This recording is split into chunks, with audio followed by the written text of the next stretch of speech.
살다 보면 가족 간에 여러 가지 목적으로 돈이 오갈 수 있는데요. 특히 부모와 자녀 간에 거액의 금융거래를 하는 경우를 저도 주변에서 종종 보게 됩니다. 특히 자녀가 결혼을 하면서 전세 보증금이나 주택 구입 자금을 부모가 도와주는 경우가 있는데요. 이 경우 잘못하다가 이제 증여세 폭탄을 맞을 수 있죠. 이렇게 부모와 자녀가 서로 돈을 빌려주거나 빌릴 때는요, 차용증을 꼭 작성해 두는 것이 굉장히 중요한데요. 그래야만 나중에 혹시 부모나 자녀가 세무조사를 받거나 또는 자금 출처 증빙 시에 세무서에 제출할 근거 자료가 되기 때문입니다. 만약 부모 자녀 간의 자금 대여에 대한 증빙 자료가 없다면 증여로 간주가 돼서 증여세를 물어야 합니다. 또 우리나라 세법에서는 직계존비속간, 즉 부모나 자녀 간에 차용증을 작성하고 돈을 빌려 주었더라도요, 만약 이자 없이 무상으로 자금 대여를 했다면 일단 증여로 간주하고 증여세를 과세하고 있다는 점 기억하시기 바랍니다. 이런 경우에 차용증을 작성해 두었던 당사자들은 굉장히 곤혹스럽고 억울할 수밖에 없는 거죠. 그러나 이때 납세자가 자금 대여에 대한 증빙 자료로 차용증을 정상적으로 작성했고 또 적정한 이자를 받는 조건으로 돈을 빌려 주었다는 것을 입증만 하면 증여세 과세는 피할 수가 있습니다. 우리나라 세법에서는 가족 간의 차용 시에 대출 이자는 2023년 기준으로 연 4.6%로 정해놓고 있기 때문에 차용증의 최소 4.6% 이자율은 반드시 기재해 놔야 합니다. 다시 설명드리면 4.6%보다 더 낮은 저리 대출 조건으로 정하거나 또는 이자 없이 무상으로 가족 간에 돈을 빌려 주었다면 증여로 간주된다는 겁니다. 따라서 가족 간의 차용 시에 대출 이자율은 4.6%라는 거 꼭 기억해 두시기 바랍니다.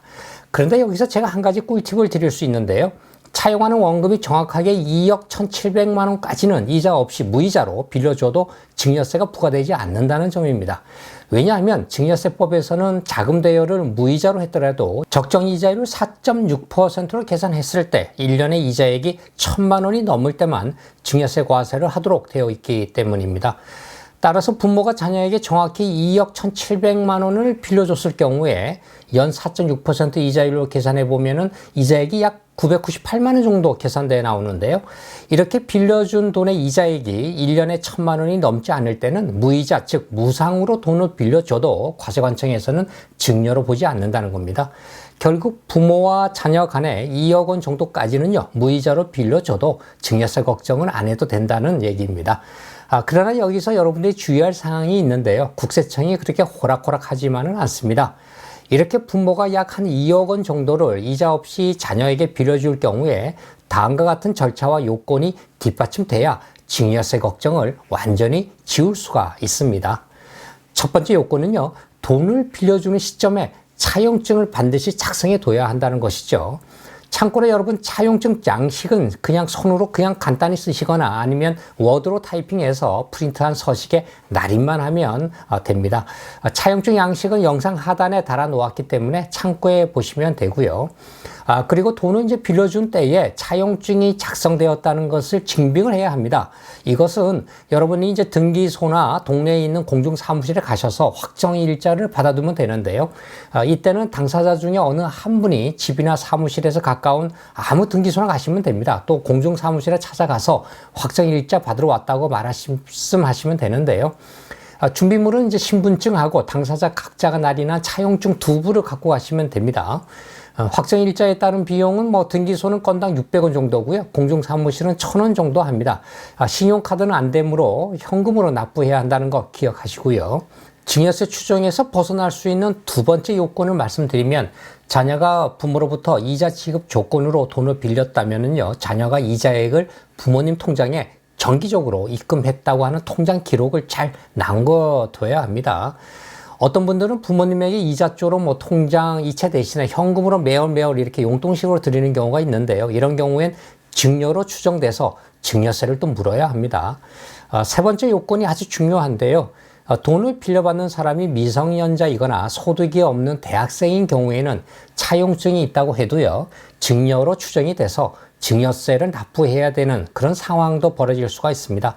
따라서 돈을 빌려받는 가족이 빌린 돈을 갚을 수 있는 상환 능력이 있어야 정상적인 차용으로 인정받을 수가 있다는 점이죠.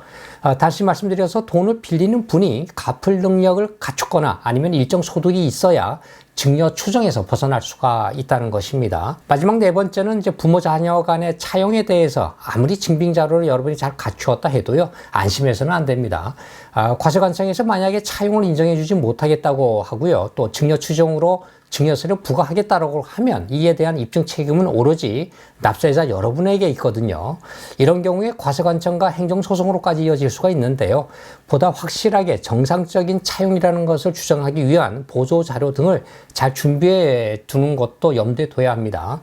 예를 든다면 자녀가 돈을 빌렸다면 자녀 소유의 부동산이 있겠죠. 거기에 부모가 저당권이나 또 가등기 등을 설정해 둔 그런 서류도 차용으로 인정받는 데 큰 도움이 될 것으로 보입니다. 가족 간 돈거래 어떻게 보면 아무것도 아닌 것 같지만 또 자칫하면 큰 세금을 물어야 할 수도 있습니다. 이렇게 지금까지 말씀드린 대로 절차와 서류만 잘 챙겨두면 큰 걱정은 안 하셔도 될 것 같습니다. 지금까지 여운봉의 부자사관학교였습니다. 좋아요와 구독 눌러주시고요. 더 유익한 정보를 갖고 찾아오겠습니다. 감사합니다.